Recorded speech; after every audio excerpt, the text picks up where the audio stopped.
Friends नमस्कार, सत श्री अकाल। आपके अपने YouTube चैनल सक्सेस एकेडमी पर सभी लोगों का स्वागत एवं अभिनंदन है। चलिए स्टूडेंट्स, आज हम अपनी जो प्रीवियस पॉइंट की सीरीज चल रही थी उसी सीरीज को आज हम आगे बढ़ाने का कार्य करेंगे। और आज की सीरीज में बेटा आज हम पढ़ने वाले हैं, इससे पहले हमने पढ़ा था ओम का नियम। तो ओम के नियम से ही पढ़े थे, ओम के बारे में विभवांतर, विद्युत धारा और प्रतिरोध। तो प्रतिरोध से ही निकल के आता है कि आखिर प्रतिरोध क्या होता है। तो कल मैंने बता दिया था, फिर भी आज मैं एक्सप्लेन कर दूं कि प्रतिरोध क्या होता है। तो सबसे पहले यहाँ पे प्रतिरोध लिखा है कि प्रतिरोध का समायोजन पढ़ेंगे। तो सबसे पहले आज हम पढ़ेंगे पहले क्या होता है प्रतिरोध। तो प्रतिरोध क्या होता है कल भी बताया था, आज फिर से बताया जा रहे हैं कि बेसिकली किसी भी वैद्युत परिपथ में जो विद्युत धारा के प्रवाह में जो रुकावट आती है उसी को ही हम क्या बोलते हैं, प्रतिरोध बोलते हैं। ठीक, यानी मान लीजिए वैद्युत परिपथ है तो इसमें मान लो वैद्युत धारा बह रही है। अब इसमें वैद्युत धारा जो बह रही है तो इसके वैद्युत धारा बहने में जो रुकावट आ जाती है वही प्रतिरोध कहलाता है। प्रतिरोध का मेन एग्जांपल यही होता है कि विद्युत धारा में जो रुकावट आती है उसे ही हम प्रतिरोध कहते हैं। अब बेसिकली जो प्रतिरोध होता है इसको हम आर से लिखते हैं। और आर बराबर फॉर्मूला क्या होता है, बी बटे आई, वही ओम के नियम से। क्योंकि ओम के नियम से कल क्या निकला था, बी बराबर आई आर। अब तुमको इधर भेजोगे तो बी बराबर आई आर ही तो हो जाएगा, यानी आर बराबर बी बटे आई, ये प्रतिरोध का फार्मूला होता है। अब बात करें प्रतिरोध जो होता है इसका मात्रक क्या होता है, यानी प्रतिरोध जो होता है इसका मात्रक क्या होता है। तो सबका पता है प्रतिरोध की खोज किसने की थी, ओम ने। तो इसीलिए इसका मात्रक क्या होता है बेटा, ओम होता है। यानी प्रतिरोध जो है इसका मात्रक ओम होता है। ये चीजें पॉइंट्स कल थोड़ा रह गई थी, आज मैंने एक्सप्लेन कर दिया कि प्रतिरोध जो होता है उसका मात्रक ओम होता है। तो अच्छे से आप लोगों को समझ में आ गया कि प्रतिरोध का मात्रक क्या होता है। अब यहां पे तुमको पूछता है कि प्रतिरोध जो होता है इसकी बीमा क्या होती है, प्रतिरोध की बीमा क्या होती है। चलो अब प्रतिरोध की बीमा निकालते हैं, यानी हमें निकालना है प्रतिरोध की बीमा। चलिए बेटा, बीमा के लिए हम कुछ नहीं करेंगे, तुमको पता है विभवांतर बी, विभवांतर तुमको पता है क्या बराबर होता है, डब्ल्यू बटे क्यू। विभवांतर बराबर क्या होता है, बी बटे क्यू, डब्ल्यू बटे क्यू। तो क्यों ना हम विभवांतर के यहाँ पे ऊर्जा बटे आवेश यानी बी बराबर डब्ल्यू अपान क्यू लिख सकते हैं। यानी बी के यहाँ पे अगर हम डब्ल्यू अपान क्यू रख दें और नीचे आई है तो आई हो जाएगा। अब सीधे मात्रा कैसे लिखना हो, ठीक, अब इसकी अगर बीमा निकलना हो, ठीक, तो बीमा कैसे लिखोगे। तुमको पता है कार जो होता है, कार की बीमा क्या होती है, सबको पता है कार की बीमा होती है ml2 t की पावर -2। ये होती है कि नहीं होती है, कार की बीमा क्या होती है ml2 t की पावर -2। ठीक, इसको रख दो बड़े ब्रैकेट में, आ जाओ। आवेश जो होता है आवेश q, इसकी बीमा क्या होती है, आवेश की बीमा होती है a इंटू टी। और यहाँ पे आवेश धारा लगा हुआ है और धारा की बीमा को हम किससे लिखते हैं, ए से लिखते हैं। धारा की बीमा से हम किससे लिखते हैं, ए से लिखते हैं। अब आओ थोड़ा सा देखते हैं इधर, इसको क्लीन कर दे बेटा। चलिए इसको क्लीन कर देते हैं, देख लीजिएगा। ठीक, अब इसको अगर क्लीन कर दे तो यानी जो डायमेंशन होगी हमारी, डायमेंशन यानी बीमा क्या हो जाएगी, ऊपर है ml2 t की पावर -2, तो ml2 t की पावर -2 ये तो सेम हो जाएगा। अब ये तो जुड़ जाएगा, एक है इसकी पावर एक पावर इसकी है, तो एक एक कितना हो जाएगा, 2, और ऊपर आएगी पावर तो माइनस में हो जाएगी, नहीं, a की पावर -2 और t की पावर +1 है, ऊपर आएगी तो क्या हो जाएगी t की पावर -1, ये हो गया।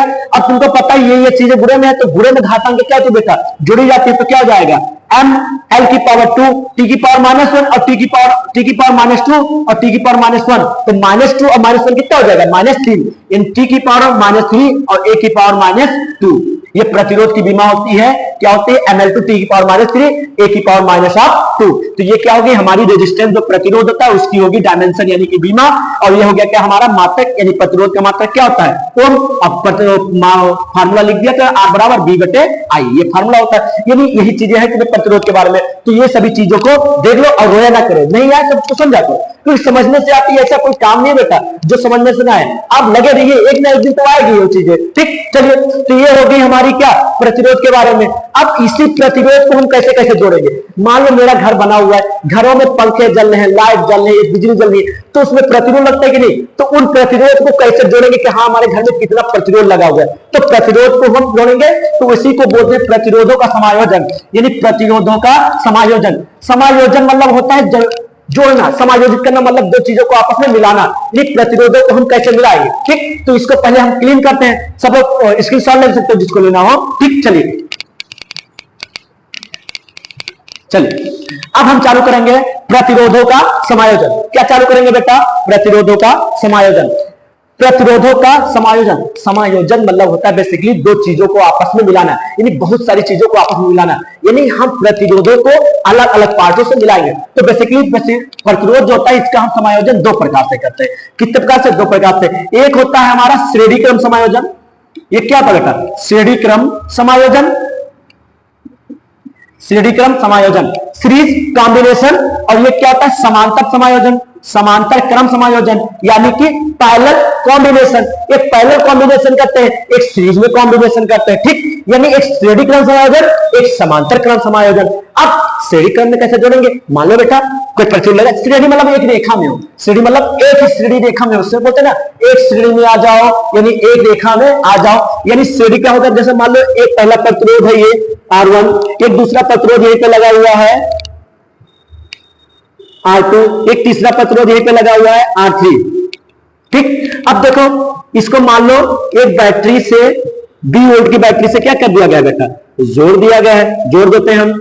अब जो बड़ा है इसको प्लस चार्ज, इसको माइनस चार्ज, और इसको किससे जोड़ दिया गया? 20 वोल्ट की बैटरी से। इसमें धारा I प्रवाहित हो रही है कि नहीं हो रही? अब देखो एक सीरीज में एक रेखा में है कि नहीं है? एक श्रेणी मतलब एक रेखा में। अब देखो एक रेखा में है तो ये कैसे क्रम कराएंगे? श्रेणी क्रम समायोजन कहलाएंगे। यानी कि अगर इसको लाएंगे लिखना तो क्या करोगे कि माना 3 प्रतिरोध है, प्रतिरोध के एक R1 प्रतिरोध है, जिसका R1 प्रतिरोध की जो पहला सिरा है ये इसका दूसरा सिरा, यानी एक प्रतिरोध R1 है जिसके दूसरे सिरे को द्वितीय प्रतिरोध के पहले सिरे से जोड़ देते हैं, तथा द्वितीय प्रतिरोध के द्वितीय सिरे को तीसरे प्रतिरोध के पहले सिरे से जोड़ दिया जाता है, तथा पहले प्रतिरोध के पहले सिरे को और अंतिम प्रतिरोध के द्वितीय सिरे को किसी बैटरी व सेल द्वारा जोड़ दिया जाता है। यही हमारी होती है श्रेणी क्रम समायोजन। और आपको दिख रहा होगा यहाँ पे देखो विभव क्या है? विभव यहाँ पे आएगा तो बढ़ जाएगा, लेकिन धारा बेटा सब में तो सेम ही जाएगी, क्योंकि जो धारा आएगी वही तो ऐसे जाएगी, कोई रास्ता है नहीं बढ़ने का, तो धारा सब में क्या हो जाएगी? सेम हो जाएगी। तो इसके लिए जो फार्मूला निकलता है श्रेणी क्रम समायोजन के लिए वो सीधे निकलता है R बराबर R1 plus R2 plus R3। मतलब एक क्रम में जितने भी प्रतिरोध हो सबको एक क्रम में जोड़ दो, वही हमारा क्या है? श्रेणी क्रम समायोजन। यानी अगर एक रेखा में 4 ओम, 5 ओम, 10 ओम, 50 ओम, 60 ओम, 70 ओम ऐसे प्रतिरोध रखे हुए तो उनको कुछ नहीं करना। अगर एक रेखा में है तो सिंपली जोड़ दो, जितना है वही हमारा टोटल प्रतिरोध हो जाएगा, क्योंकि श्रेणी क्रम में हम सिंपली जोड़ देते हैं क्योंकि एक रेखा में। अब ये तो होगा श्रेणी क्रम। अब इसी क्रम में हम बात करेंगे समांतर क्रम। किसकी बात करेंगे? समांतर क्रम, ठीक। तुम लोग बोलते हैं कि सर जी हमको ये समझ में नहीं आता है, पहले भी पढ़े तब भूल गए थे, ठीक। तो हम तुम लोग को पॉइंट्स आते हैं कि बहुत बच्चों को कमेंट आते हैं सर जी हम पढ़े तो भूल गए, पढ़े तो भूल गए। तो तुम्हारे लोग की एक चीज बहुत अच्छी पॉइंट में लेके आया है कि जो हो गया उससे सोचा नहीं करते, जो हो गया उसे सोचा नहीं करते, और जो मिल गया उसे खोया नहीं करते। यानी जो चीज हो गई उसे सोचा नहीं कर सकते, यानी जो हो गया उसे सोचा नहीं करते, और जो मिल गया उसे खोया नहीं करते, ठीक। और सफलता उन्हीं को मिलती है जो वक्त और हालात पे रोया नहीं करते। तो अपने वक्त और हालात पे मत रो, बस काम करते रहो, एक ना एक दिन तो सफलता हमको जरूर मिलनी तो मिलनी है, हम तो लेकर रहेंगे, क्योंकि हमारा वही काम है कि सफलता को हासिल करना, पकड़ पकड़ के लेके आएंगे, ठीक। अब हो गया श्रेणी क्रम। अब इसी क्रम में हम बात करेंगे समांतर क्रम, ठीक। समांतर क्रम में क्या होगा? मान लो बहुत प्रतिरोध है, एक 4 लोग हो, बोले एक इधर जाओ, एक इधर जाओ, एक इधर जाओ, एक इधर जाओ, तो सबका रास्ता अलग अलग बढ़ गया। यानी समांतर क्रम में क्या होगा? सभी लोग का रास्ता क्या होगा बेटा? अलग अलग होगा। यानी मान लो एक प्रतिरोध यहाँ पे है, एक प्रतिरोध यहाँ पे है, एक प्रतिरोध यहाँ पे है, ये मान लो R1 प्रतिरोध है, R2 प्रतिरोध है, R3 प्रतिरोध है।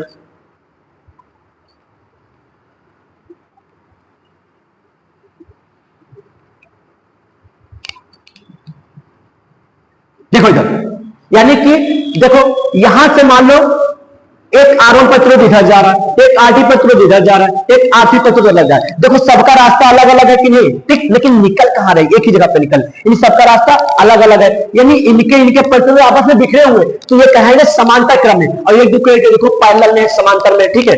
यानी इसको हम प्लस माइनस 20 वोल्ट की बैटरी से जोड़ दिए। अब यहां से धारा I निकलेगी, फिर यहाँ पे धारा I पहुंचेगी, यहाँ पे भी धारा I पहुंचेगी। लेकिन जब धारा यहाँ पे I पहुंचेगी तो इसके कितने रास्ते दिख रहे? 3 रास्ते दिख रहे। अब बेटा देना तो सबको धारा है, तो क्या करेगी? धारा भी यहाँ से बढ़ जाएगी, यानी यहाँ पे पहुंच जाएगी I1 धारा, यहाँ पहुंच जाएगी I2 धारा, यहाँ क्या पहुंच जाएगी? I3 धारा, क्योंकि धारा सब में बढ़ जाएगी। लेकिन इसमें विभवांतर बेटा क्या होता है? रिमेन सेम होता है, एक जैसा होता है, बढ़ता नहीं, ठीक।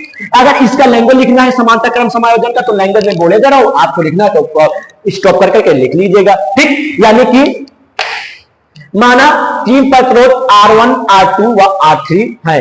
इन सभी प्रतिरोधों के पहले पहले पहले, ये पहला सिरा है, ये द्वितीय द्वितीय द्वितीय दूसरा सिरा है, यानी सभी प्रतिरोधों के पहले सिरे को किसी एक पॉइंट ए से तथा सभी प्रतिरोधों के द्वितीय सिरे को किसी पॉइंट बी से जोड़ देते हैं तथा पॉइंट ए और पॉइंट बी को किसी बैटरी व सेल द्वारा 20 वोल्ट की बैटरी या सेल के द्वारा जोड़ देते हैं, जिससे परिपथ में धारा I प्रवाहित होती है तथा बिंदु I A पर पहुंचकर तीन भागों में विभक्त हो जाती है।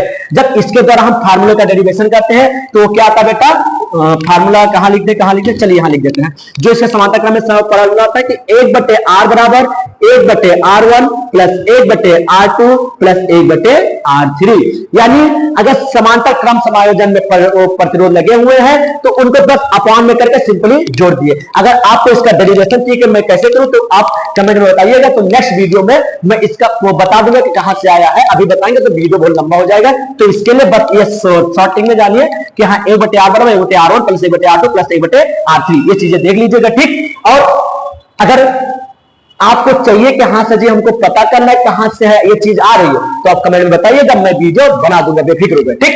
अब ये सभी चीजें थी प्रतिरोधों का समायोजन, सीढ़ी क्रम समायोजन और समांतर क्रम समायोजन, ये सभी चीजें मैं बता दिया हूं, ठीक। आप लोग इस सभी चीजों को बहुत अच्छे से पढ़िएगा, बोर्ड में बहुत पूछता है, ठीक। तो इसके लिए और भी वीडियो में आगे लाऊंगा, तो उसके लिए आपको करना क्या है, वीडियो को लाइक और चैनल को सब्सक्राइब कर दो ताकि आने वाली वीडियो का नोटिफिकेशन सबसे पहले आपको पहुंचे, ठीक है बेटा। जय हिंद, अपने काम में लगे रहो बेफिक्र होकर।